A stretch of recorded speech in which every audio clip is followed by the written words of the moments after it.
I'm Aaron from PhoneDog.com, and it's time to kick off part 2 of the Samsung ATIV Odyssey full video review. But first, special thanks to our partners at Best Buy Mobile for giving us devices like this, and the One X Plus, and the Galaxy S3, and the Droid DNA, and more for use in our One Paw Bandit giveaway game, which is our giveaway game that we give you devices for free at on PhoneDog.com. When you walk into Best Buy Mobile, you'll walk out working. Whether you get the ATIV Odyssey or another Windows phone or an Android device, they'll make sure you're good to go. So when you walk out the door, you're set up. You don't have to waste your time or waste your weekends or your evenings setting stuff up. They'll make sure you walk out working, so you know what? Grandma won't call you for all those settings issues. She'll have it fixed thanks to Best Buy Mobile. Let's take a look. It's part 2. Is the ATIV Odyssey the best Windows Phone device you can get on Verizon? Or should you go with the Lumia 822 or the HTC Windows Phone 8X? It's part 2 of a full video review, and it starts right now.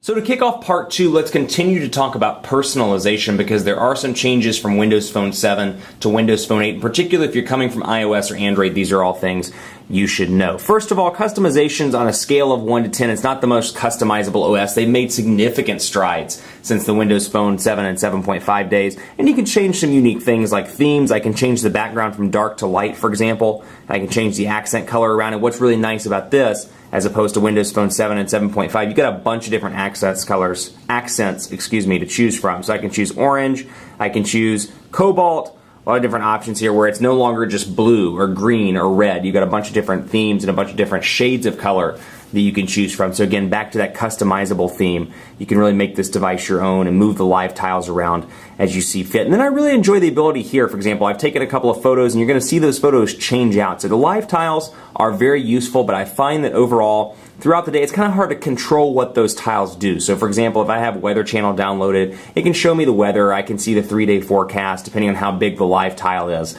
But it doesn't really give me the ability to customize that tile. I like the ability to do some more customization with it, as opposed to, for example, photos. It's just showing me random photos from the gallery. I'd love to be able to come in and say, okay, show me photos specifically from this gallery, or show me photos, that were taken between this date and that date. I know that's a lot of customization to ask for, but I think that's something that in 2013 would really distinguish it apart. It's one of those things, the live tiles are super cool, but they're kind of out of control, if you will, and that's something to keep in mind if you're looking at Windows Phone 8. Not that that's a bad thing by any means, but it's something to consider if you're into customization and you're coming from Android, where literally you can customize almost everything. That could be an issue for you moving over to the Windows Phone 8 platform. That said, let's take a look at some of these customizations. The lock screen I find particularly useful. I've got a couple of different options on the ATIV Odyssey. You've got photo, Bing, live wallpaper, and photo editors. Like I said in part 1, live wallpaper is a really useful application where I can come in here and I can do a bunch of pictures. So you know what? Save pictures. I'm going to add that one. I'm going to go in here to do some more. I'm going to add, a bunch of these. We'll do maybe those. So I've got 10 different pictures here now in my sample live wallpaper, and I can remove them as I see fit. So when I turn this phone off and back on, it will display one of these pictures and will rotate through. So if you remember, in part 1 it showed my telephone, in part 2 it's showing the pavement with the 5. So it changes around depending on the time and depending on how many pictures you have in your live wallpaper gallery. So that's particularly useful. Another thing I like about lock screen, though, is this choose an app to show detailed status. So I'm going to change this over briefly to messaging, for example. Then I've got my quick statuses here below so I can see calls, and obviously when you turn it off and back on, that's all showing down here in the bottom.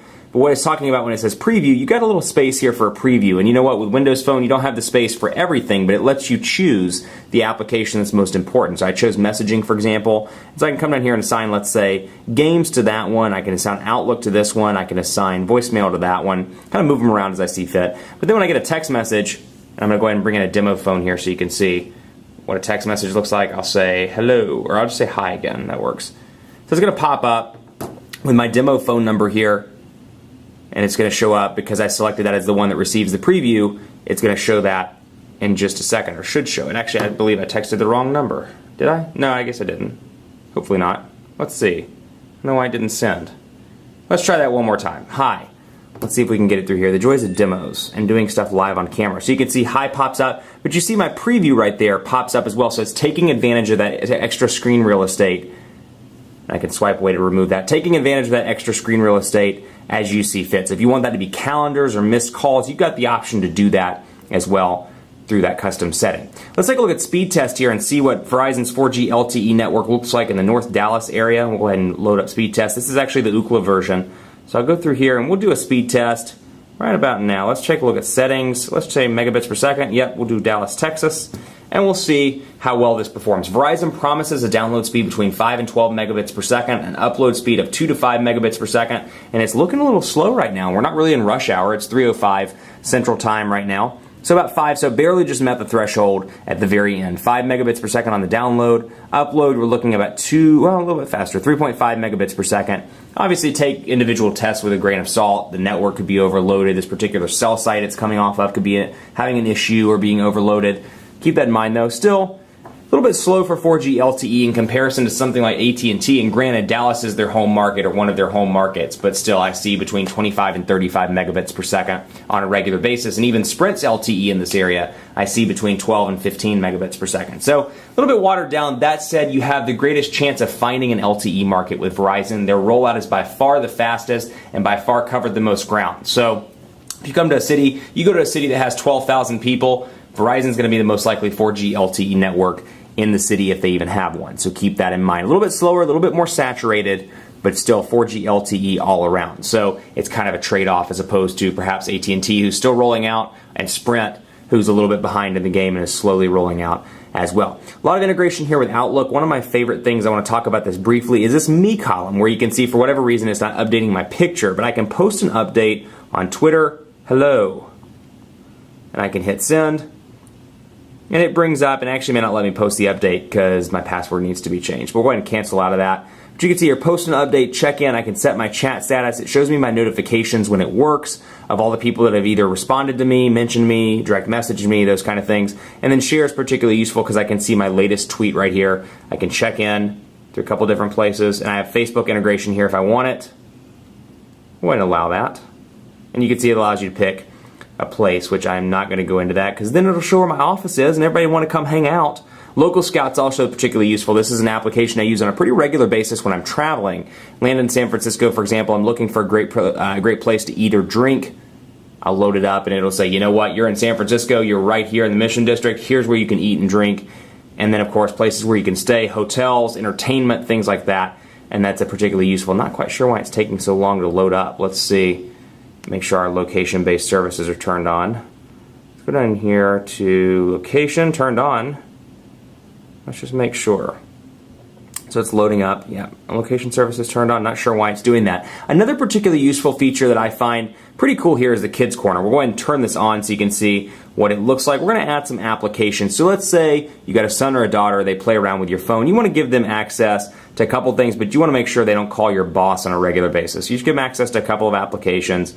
Go to next. I'm going to set a password here, and we'll just make it 1, 2, 3, 4, make it super easy.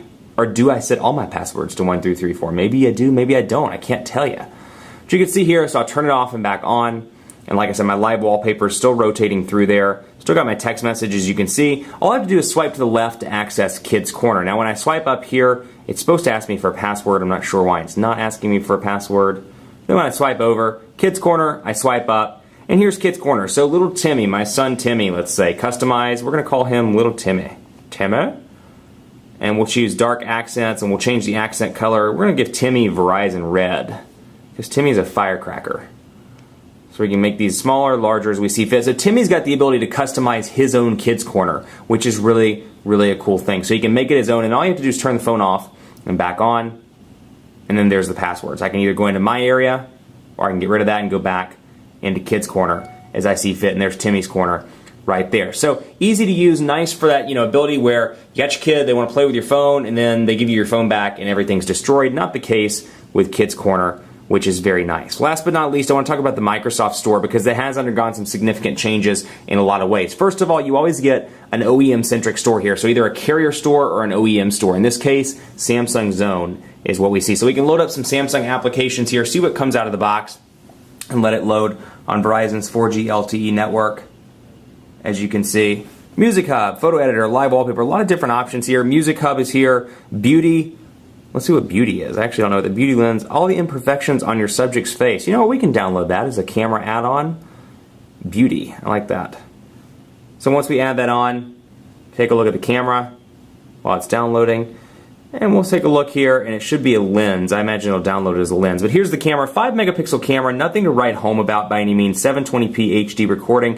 What I do like, though, is the physical camera button and the ability to easily swipe between gallery and my live camera itself. So now, go to my lenses, you'll see beauties in there. I find this to be a particularly useful Windows Phone 8 or particularly interesting Windows Phone 8 thing. They don't actually integrate these in from the box. So you have to physically download beauty. It's not like it comes as a pre-installed software benefit of this device. Interesting Windows Phone 8 thing.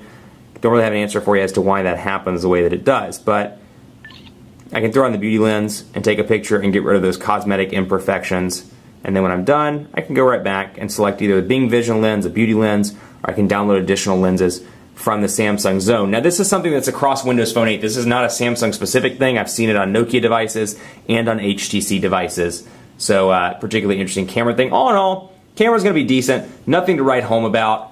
720p HD video recording, definitely been trumped by 1080p. That said, if you're buying this device, you're probably buying it because you want a nice smartphone at a reasonable price. I think the camera's going to be more than fine for day-to-day use. Another thing I'll tell you, 2,100 milliamp hour battery performs pretty admirably throughout the day. With the small screen, with the fact that it's a dual-core processor and not a quad-core processor, I'm getting pretty moderate use cases out of this device. I'm getting about 15 hours with moderate use. That's texting, emailing, browsing the web, just playing around with the device, downloading some applications. I'm sure heavy use will take its toll, but fortunately the battery is removable and it's 2,100 milliamp hours. So even though it's 4G LTE, I find that I'm able to make it about 14 to 15 hours through the day, which makes this a pretty decent device. Consider the fact that the Galaxy S3 has the exact same size battery, and it has a 4.8-inch Super AMOLED HD display. So keep that in mind. It's HD, it's a bigger display, and all in all, it's powering a little bit more. So keep that in mind. All in all, though, 49 bucks, a great device. Now, is this on par with the Lumia 822, the 8X? It depends on what you want. If you want a high-end device, you want something that's thin and light, the 8X is going to be your device. If you're a Nokia person, I think when you get into the Nokia and Samsung battle here,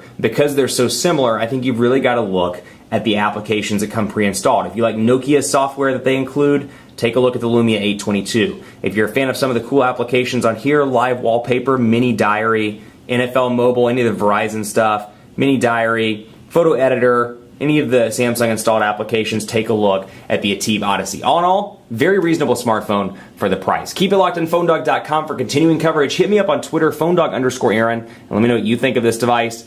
And then be sure to tell us on Facebook as well, Facebook.com/PhoneDog. Stay tuned for dogfights between this, the Lumia 822, and a bunch of other Windows phones and Android phones too, like the Discover by Pantech. You're going to want to stay tuned because it's going to be an exciting couple of weeks on PhoneDog.com. We'll see you next time.